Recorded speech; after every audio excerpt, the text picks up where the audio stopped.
जय जय श्री राम। सियाबल रामचंद्र भगवान की जय। आइए पुनः भगवान श्री रामचंद्र जी के मंगलमय कथा प्रसंगों का आख्यान श्रीमद् वाल्मीकि रामायण के माध्यम से श्रवण करते हैं। पुनः भगवान श्री रामचंद्र जी की मंगलमय स्तुति और पश्चात आज के प्रसंग में प्रवेश करेंगे। ओम नमो भगवते वासुदेवाय।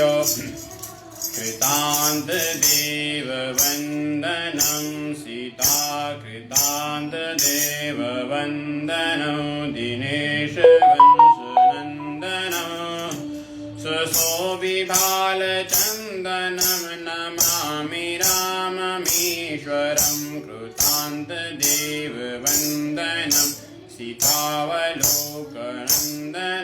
कृतांत देव वंदनं दिनेश वंशनंदनं सुशोभिभाल चंदनं नमामि राममीश्वरं मुनीन्द्र यज्ञकारकं शिलाविपत्तिहारकं मुनीन्द्र यज्ञकारकं शिलाविपत्तिहारकं महाधनुर्विदारकं नमामि राममीश्वरं महाधनुर्विदारकं नमामि राममीश्वरं कृतांत देव वंदनं दिनेश वंशनंदनं सुशोभिभाल चंदनं नमामि राममीश्वरं स्वतात वाक्यकारिणं तपोवने विहारिणं स्वतात वाक्यकारिणं तपोवने विहारिणं करेषु चापधारिणं नमामि राममीश्वरं करेषु चापधारिणं नमामि राममीश्वरं कृतांत देव वंदनं दिनेश वंशनंदनं सुशोभिभाल चंदनं नमामि राममीश्वरं नमामि राममीश्वरं कुरंगमुक्तसायकं जटायुमोक्षदायकं कुरंगमुक्तसायकं जटायुमोक्षदायकं प्रविद्धकीशनायकं नमामि राममीश्वरं प्रविद्धकीशनायकं नमामि राममीश्वरं कृतांत देव वंदनं दिनेश वंशनंदनं सुशोभिभाल चंदनं नमामि राममीश्वरं लवंगसंगसम्मतिं निबद्धनिं नगापतिं लवक्तसंगसम्मतिं निबद्धनिं नगापतिं दशांशवंशसंक्षितं नमामि राममीश्वरं दशांशवंशसंगीतं नमामि राममीश्वरं कृतांत देव वंदनं दिनेश वंशनंदनं सुशोभिभाल चंदनं नमामि राममीश्वरं नमामि राममीश्वरं विधेन देशहर्षणं कपीशितार्थवर्षणं विधेन देवहर्षणं कपीशितार्थवर्षणं स्वबन्धुशोककर्षणं नमामि राममीश्वरं स्वबन्धुशोककर्षणं नमामि राममीश्वरं कृतांत देव वंदनं दिनेश वंशनंदनं सुशोभिभाल चंदनं नमामि राममीश्वरं गतारिराज्यरक्षणं प्रजाजनार्तिभक्षणं गतारिराज्यरक्षणं प्रजाजनार्तिभक्षणं कृतास्तमोहरक्षणं नमामि राममीश्वरं कृतास्तमोहलक्ष्मणं नमामि राममीश्वरं कृतांत देव वंदनं दिनेश वंशनंदनं सुशोभिभालचन्दनं नमामि राममीश्वरं गतारिराजरक्ष्मणं प्रजाजनार्तिभक्षणं कृतार्थमोहलक्ष्मणं नमामि राममीश्वरं हृदाखिलाचलाभरं स्वधामनीति नागरं हृदाखिलाचलाभरं स्वधामनीतनागरं जगत्तमोदिवाकरं नमामि राममीश्वरं जगत्तमोदिवाकरं नमामि राममीश्वरं कृतान्तजीववन्दनं दिनेशवंशनन्दनं सुशोभिभालचन्दनं नमामि राममीश्वरम् इदं समाहितात्मना नरो रघुत्तमाटकम् इदं समाहितात्मना नरो रघुत्तमाटकम् पठन् निरन्तरं भयं भवोद्भवं न विन्दते पठन् निरन्तरं भयं भवोद्भवं न विन्दते कृतान्तदेववन्दनं दिनेशवंशनन्दनं सुशोभिभालचन्दनं नमामि राममीश्वरं नमामि राममीश्वरं नमामि राममीश्वरम्। सियावल रामचंद्र भगवान की जय। श्री बांके बिहारी लाल की जय। सद्गुरुदेव भगवान की जय। ज्ञानेश्वर महाराज की जय। रामाय रामभद्राय रामचंद्राय वेदसे रघुनाथाय नाथाय सीताया पतये नमः। चरित्रं रघुनाथस्य शतकोटि प्रविस्तरम् एकैकमक्षरं पुंसां महापातकनाशनम्। आइए पुनः इस कार्तिक माह में भगवान श्री रामचंद्र जी के मंगलमय प्रसंगों को देखते हुए भगवान की दिव्य मंगलमय लीला का आख्यान करते हुए आज पुनः इस श्रृंखला को आगे बढ़ाते हुए भगवान श्री रामचंद्र जी की मंगलमय कथाओं का आख्यान श्रवण करते हैं। कल के प्रसंग में हमने देखा था कि किस प्रकार से महाराज दशरथ जी ने अश्वमेध यज्ञ किया और अश्वमेध यज्ञ करने के पश्चात सभी देवताओं ने विविध विविध रूपों से इस धराधाम पर अवतरित हुए। विविध विविध रूप से सभी देवता बंदरों के रूप में, ऋक्ष भालू के रूप में इस धराधाम पर अवतरित हुए। उसके पश्चात कहते हैं समय व्यतीत होता गया।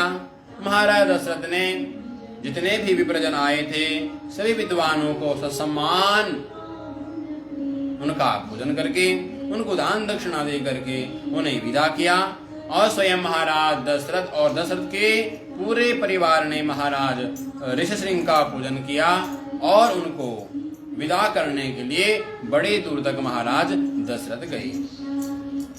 इस प्रकार से जब पुत्रेष्टि यज्ञ कर दिया, पुत्रेष्टि यज्ञ करने से पूर्व अब वह समय आया। महाराज वाल्मीकि जी कहते हैं ततो यज्ञे समाप्ति तु ऋतूनां षड्समत्युयोः ततश्चात् द्वादशे मासे चैत्रे नवामिके तिथौ नक्षत्रे दिदिदेवत्ये स्वच्छोषस्तेषु पंचसु। महर्षि वाल्मीकि जी कहते हैं जब महाराज दशरथ जी ने पुत्रेष्टि यज्ञ किया और पुत्रेष्टि यज्ञ एक पूरा वर्ष व्यतीत हो गया। जैसे वसंत ऋतु में महर्षि वशिष्ठ दशरथ जी ने यज्ञ प्रारंभ किया था और जब पुनः दूसरे वर्ष का वसंत ऋतु आया ततो यज्ञे समाप्ते तो ऋतूनां षड्समत्युः, यानी कि 6 ऋतु व्यतीत हो गई। 6 ऋतु का तात्पर्य है पूरा एक वर्ष 12 महीने व्यतीत हो गए, 12 एक ऋतु 2 महीने की।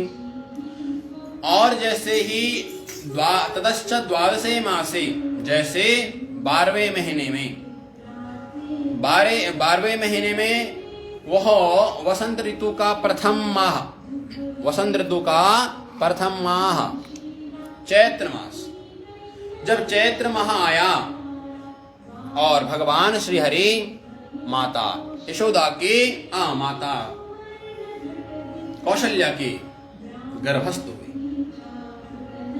जब भगवान गर्भस्थ होने वाले, गर्भ में आने वाले हैं, सभी देवताओं को पहले मालूम चला और सभी देवताओं ने आकर के पहले भगवान श्री हरि की गर्भस्थ स्तुति की। जैसे भगवान श्री कृष्ण का प्रागट्य होने वाला था, उससे पूर्व सभी देवताओं ने आकर के भगवान श्री हरि की गर्भस्थ स्तुति की। सत्यम वदम सत्य प्रियम सत्यम, इस प्रकार से भगवान श्री हरि की गर्भस्थ स्तुति की थी, उसी प्रकार सभी देवताओं ने आकर के भगवान श्री रामचंद्र जी की भी स्तुति की। और गर्भस्थ स्तुति करने के पश्चात सभी देवता, जैसे भगवान प्रकट होने वाले हैं और भगवान प्रकट होने वाले हैं तो सभी के सभी देवता अपने अपने स्थानों पर चल गए। यानी कि भगवान जब गर्भ में थे तब सभी देवताओं ने गर्भ स्तुति की और उसके पश्चात सभी देवता लोग गए निज निज धाम, अपने अपने धामों को चले गए। भाई जब भगवान का प्रागट्य होने वाला है तो भगवान का प्रागट्य होने वाला तो देवताओं को वहीं पर रहना चाहिए था। देवताओं को नगाड़ा, ढोल नगाड़ा बजा करके भगवान का स्वागत करना चाहिए था, परंतु कहते हैं पूछे निज निज धाम। देवता लोग भगवान की स्तुति करके निज निज धाम पहुंच गए। सभी संत महात्मा कह रहे हैं कि देवता भी कितने अभागी थे। अरे जब भगवान श्री राम का प्रागट्य होने वाला है और देवता लोग उसी समय अपने अपने धाम को चले गए, तो संत महात्मा कहते हैं अपने अपने धाम को नहीं गए तो कहाँ गए? कहते हैं निज निज धाम।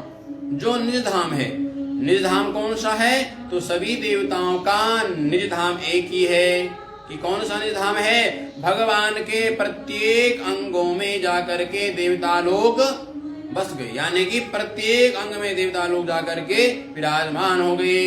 इसलिए चंद्रमा मनसो जात चक्षुः सूर्यो अजायत, चंद्रमा भगवान के मन में स्थित हो गए, सूर्यदेव भगवान के नेत्र में स्थित हो गए और सभी देवता लोग जाकर के भगवान के प्रत्येक अंगों में स्थित हो गए।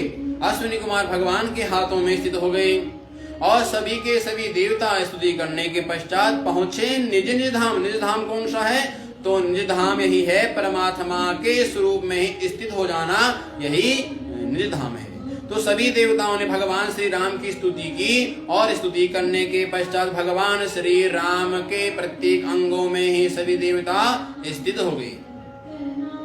अब जैसे भगवान श्री राम अब गर्भस्थ में आए, अब एक प्रसंग यहाँ पे है कि भाई भगवान तो कभी किसी के गर्भ में आते ही नहीं है। फिर गोस्वामी तुलसीदास ने क्यों कहा कि जब ते हरि गर्भ ही आई, जब से भगवान हरि गर्भ में आए, तो कहते भगवान हरि कभी किसी के गर्भ में नहीं आते। तो कहते हैं हाँ, हरि का जो अर्थ है वो है वायु। तो हरि का एक अर्थ होता है वायु। तो वायु के द्वारा माँ कौशल्या का पेट फूल गया था। भगवान तो माँ कौशल्या के हृदय में है। भगवान आज तक किसी के गर्भ में नहीं आए, ना तो माँ कौशल्या के आए, ना देवकी के आए, किसी के गर्भ में आज तक भगवान नहीं आए। केवल एक ऐसी देवी है जिसके गर्भ में भगवान गए, परंतु भगवान उस समय बाल अवस्था में नहीं। वो कौन है? तो कहते हैं जब महाभारत के उस महान युद्ध में अभिमन्यु की धर्मपत्नी जब ऐसी अवस्था आ गई थी, त्राहि पाहि पाहि महायोगिन देव देव जगतपते, हे जगतपते मेरी रक्षा करो, मेरी रक्षा नहीं मेरे गर्भ की आप रक्षा करो। उत्तरा कहती है मेरे गर्भ की रक्षा आप मेरी रक्षा मत करो, अगर मैं रहूं ना रहूं मुझे चिंता नहीं है, परंतु हे पार्थ हे दीनानाथ मेरा यह गर्भ रहना चाहिए, क्योंकि मेरा गर्भ है तो यह पांडु वर्ष का बीज है, ये पांडवों का एक वंशज है। अगर मेरा गर्भ नहीं रहा तो आज पांडवों का जो वंश है वो यहीं पर समाप्त हो जाएगा। इसलिए देव पाहि पाहि महा, हे देव आप मेरी रक्षा मत करिए, आप मेरे गर्भ की रक्षा करिए। भगवान ने कहा तुम्हारे गर्भ की रक्षा करनी है तो मुझे तुम्हारे गर्भ में जाना पड़ेगा। आज तक तो हम किसी के गर्भ में गए नहीं है। उत्तरा ने कहा प्रभु आप कुछ भी करिए, ब्रह्मास्त्र के द्वारा मैं जली जा रही हूं, उस ब्रह्मास्त्र का तेज मेरे गर्भ को जला रहा है। इसलिए प्रभु आप कुछ भी करिए, आप मेरे गर्भ की रक्षा करिए। भगवान श्री हरि ने कहा भाई देखो आज तक तो हम किसी के गर्भ में गए नहीं हैं।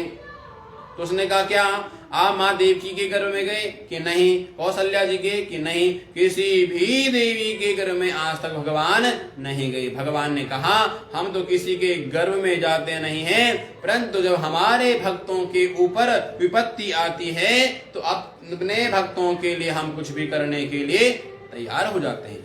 और भगवान उसी समय अपना अंगुष्ठ रूप बना करके उत्तरा के गर्भ में गए। और एक ऐसा गर्भ है, एक ऐसी देवी उत्तरा है जिसके गर्भ में आज भक्त और भगवान दोनों का मिलन हो रहा है। तो भगवान केवल गए हैं तो उत्तरा के गर्भ में, और भगवान किसी के गर्भ में नहीं गए। अस्तु, अब भगवान श्री राम जब प्रकट होने वाले हैं, अब प्रकट भगवान होने वाले हैं, देवताओं ने तो स्तुति की और देवता स्तुति करके चले गए।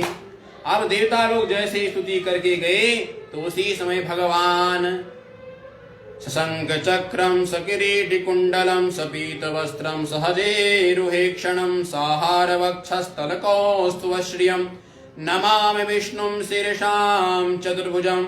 भगवान श्री हरि माँ जगत जननी इस कौशल्या के समक्ष में जगन्नाथ के रूप में प्रकट भये। जगन्नाथ भगवान की जय।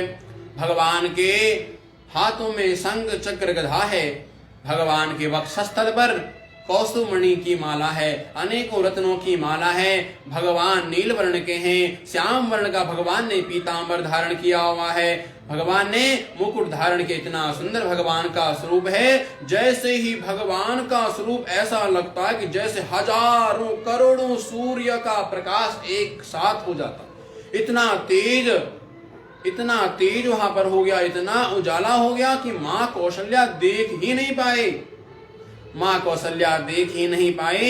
माता ने तो बड़ी प्रतीक्षा की और भगवान से प्रार्थना की। गोस्वामी तुलसीदास जी महाराज रामचरितमानस में वर्णन करते हुए कहते हैं, भय प्रगट कृपाला दीन दयाला कौशल्या हितकारी हर्षित महतारी मुनि मनहारी अद्भुत रूप विचारी। भगवान का अद्भुत रूप है। अब अद्भुत रूप क्यों है? देखो, जब हमारे भगवान श्री कृष्ण प्रकट भये तो वहां पर भी सुखदेव मुनि ने कहा है कि तमद्भुतम, अद्भुतम यानी कि भगवान का अद्भुत रूप है। और यहाँ भगवान श्री राम भी आए तो कहते हैं भय प्रकट कृपाला दीन दयाला। वो दीनानाथ जब प्रकट हुए, किसके लिए प्रकट हुए? तो अपने भक्तों के हित के लिए, अपने भक्तों की रक्षा करने के लिए, भक्तों को आनंद प्रदान करने के लिए, और गो विप्र संत जनों की रक्षा करने के लिए, इस धराधाम की रक्षा करने के लिए, पुनः धर्म की स्थापना करने के लिए भगवान इस धराधाम पर प्रकट हुए। भगवान अगर रावण को ही मारना होता तो भगवान केवल अपने नेत्र बंद कर दे और अपने संकल्प मात्र से रावण जैसे असुरों का वध कर सकते थे, परंतु भगवान ने कहा रावण का वध करना मेरा मुख्य लक्ष्य नहीं है। मेरा जो मुख्य लक्ष्य है वो अपने भक्तों को आनंद प्रदान करने का है। अरे रावण को तो भगवान वैकुंठ में बैठे बैठे मार सकते हैं, परंतु सबरी के बेर, सबरी का वह स्नेह, केवट का वह प्रेम, अपने भरत का स्नेह, लक्ष्मण जैसे भाई का समर्पण भाव, सीता जैसी धर्मपत्नी का भगवान के प्रति समर्पण भाव, महाराज दशरथ जैसे पिता, कौशल्या जैसी, कैकेयी जैसी, सुमित्रा जैसी माताओं का स्नेह प्रेम मुझे कहाँ मिलेगा? इसलिए भगवान श्री राम ने कहा मैं अगर इस धराधाम पर आता हूँ तो अपने भक्तों को आनंद प्रदान करने के लिए। रावण जैसे असुरों को, कंस जैसे असुरों को तो भगवान अपने नेत्र बन करते ही उनको मार देते, परंतु भगवान कहते हैं अपने भक्तों के साथ में रहने से भक्तों का जो स्नेह, भक्तों की जो भक्ति मुझे मिलती है उसके लिए मैं इस धराधाम पर बार बार अवतरित होता हूँ। और यहाँ पे क्या कह रहे हैं, अद्भुत रूप विचारी। गोस्वामी तुलसीदास जी कहते हैं कि अद्भुत रूप है। अद्भुत रूप क्यों है? क्योंकि जब भगवान प्रकट हुए तो भगवान करोड़ों सूर्य के समान भगवान का तेज है, करोड़ों सूर्य के समान वहां पर प्रकाश हो गया। भाई जब साधारण सा बालक जन्म लेता है तो क्या होता है, जैसे ही गर्भ से आता है तो रुदन करता है, छींक करता है, परंतु कहते हैं ये साधारण बालक नहीं, अद्भुत बालक है। कैसा अद्भुत बालक है? हाथ में शंख चक्र गदा लिए हुए है, कौस्तुभ मणिमाला गले में विराजमान है।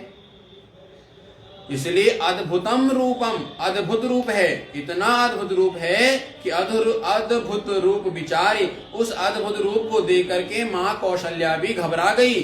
लोचन अभिरामा तनु घन श्यामा निज आयुध भुज चारी भूषण वन माला नयन विशाला शोभा सिंधु खरारी। इतनी अद्भुत प्रतिमा को देख करके, इतना सुंदर स्वरूप को देख करके जगत जननी माँ सीता तो डर गई, माता कौशल्या तो डर गई। माँ कौशल्या ने कहा प्रभु मुझे आपका यह स्वरूप नहीं चाहिए। कह दुई कर जोरी स्तुति तोरी के विधि करहु अनंता माया गुण ज्ञानातीत अमाना वेद पुराण भनंता करुणा सुख सागर सब गुण आगर जहि गावहि श्रुति संता मम हित लागी दन अनुरागे भयहु प्रगट श्रीकंता। जब माँ कौशल्या ने देखा, माँ कौशल्या के हाथ जुड़ गए। माँ कौशल्या ने कहा प्रभु मैं तो आपकी स्तुति कर भी नहीं सकती हूँ।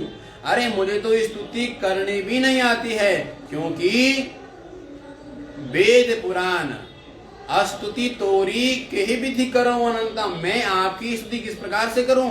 अरे वेद पुराण शास्त्र ग्रंथ सभी आपकी स्तुति करते हैं।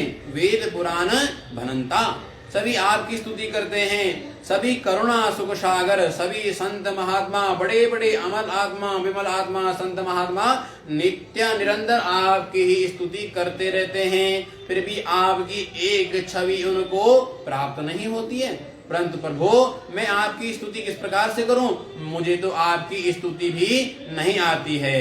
सो मम हित लागी जन अनुरागी भयहु प्रगट श्री कंता। हे प्रभु आप मेरे हित के लिए यहाँ पर प्रकट हुए हैं, आप मुझे आनंद प्रदान के लिए प्रकट हुए हैं। इसलिए प्रभु ब्रह्मांड निकाया निर्मित माया रोम रोम प्रतिवेद कहे मम उर्सो बासी यह उपहासी सुनत धीर मति थिर न रहे उपजा जब ज्ञाना प्रभु मुस्काना चरित बहुत विधि कीन चहे कही कथा सुहाई मातु बुझाए जेहि प्रकार सुत प्रेम लहे।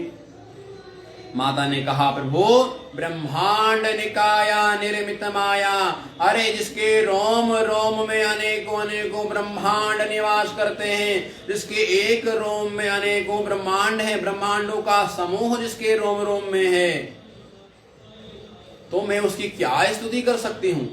प्रभु आप मेरे घर में आए हैं, आप मेरे घर में आए हैं और आप इतना भयंकर रोग लेकर के आएंगे तो सो मम हित लागी जन अन लोग सुनेंगे तो लोग क्या करेंगे? लोग मेरी हंसी उड़ाएंगे। लोग कहेंगे अरे वाह देखो कौशल्या क्या बोलती है। तो मम हितकारी प्रभु आप मेरे हित के लिए आप अपना इस रूप को त्यागिए। अब भगवान देख रहे हैं कि मैया कौशल्या को ज्ञान हो गया है, मैया कौशल्या मुझे भगवान मान रही है। और जब मैया कौशल्या मुझे भगवान मानेगी तो फिर मुझे बाल लीला करने में वह आनंद नहीं आएगा। फिर भगवान ने कही कथा सुहाई मात बुझाई जही प्रकार सुत प्रेम लही। फिर भगवान श्री हरि ने सारी कथा सुना दी। हमारे रघुनाथ जी कथावाचक हैं, हमारे रघुनाथ जी भी और हमारे बाकी बिहारी जी दोनों कथावाचक हैं।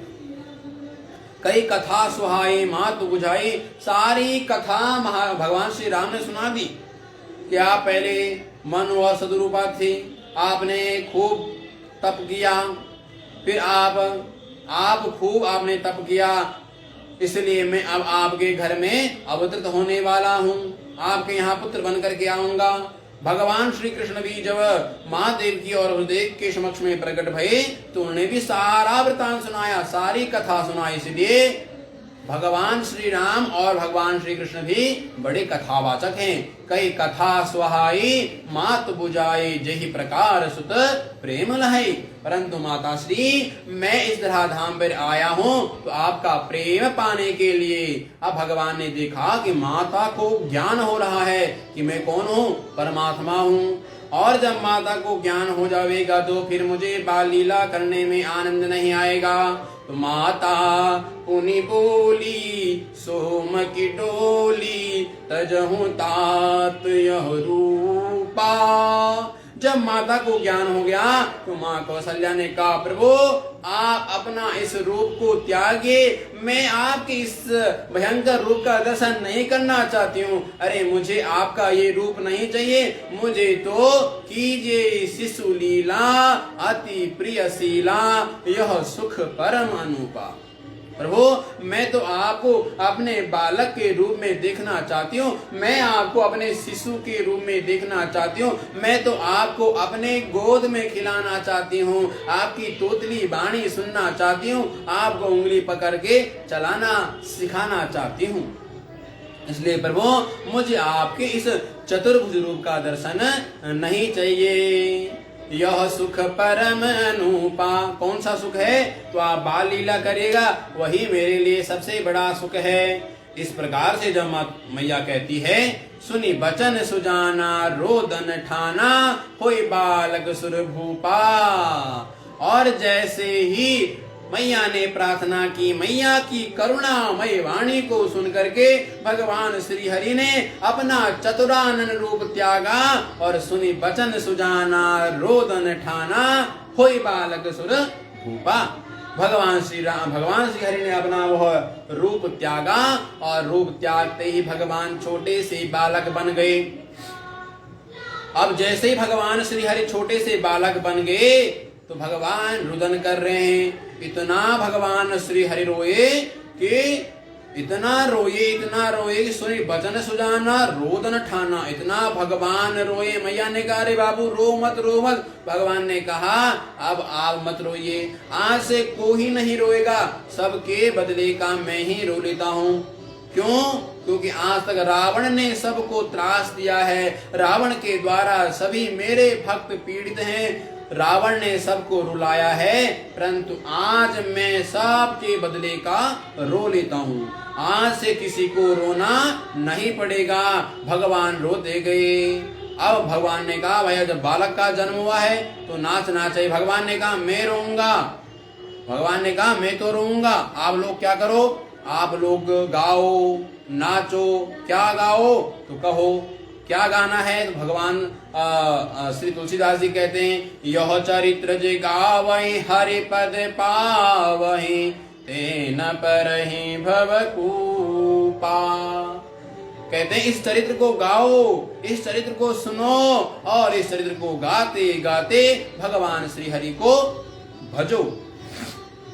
इस प्रकार से भगवान श्री राम का धराधाम पर अवतरित हुआ। भगवान श्री राम भी अद्भुत हैं और भगवान श्री कृष्ण भी अद्भुत हैं। दोनों की लीला एक दूसरे के विपरीत है। अब लीला इतनी विपरीत है, जो भगवान श्री राम ने किया उसके विपरीत भगवान श्री कृष्ण ने किया। जैसे कि अब भगवान श्री राम का जन्म होता है मध्याह्न के 12 बजे। तो भगवान श्री कृष्ण का जन्म होता है रात्रि के 12 बजे। भगवान श्री राम होते हैं शुक्ल पक्ष में और भगवान श्री कृष्ण होते हैं भगवान श्री कृष्ण होते हैं कृष्ण पक्ष में। भगवान श्री राम होते हैं उत्तरायण और भगवान श्री कृष्ण होते हैं दक्षिणायण। भगवान श्री राम 4 भाई हैं और भगवान श्री कृष्ण 8 भाई हैं। भगवान श्री राम अपने 4 भाइयों में सबसे बड़े हैं और भगवान श्री कृष्ण अपने 8 भाइयों में सबसे छोटे हैं।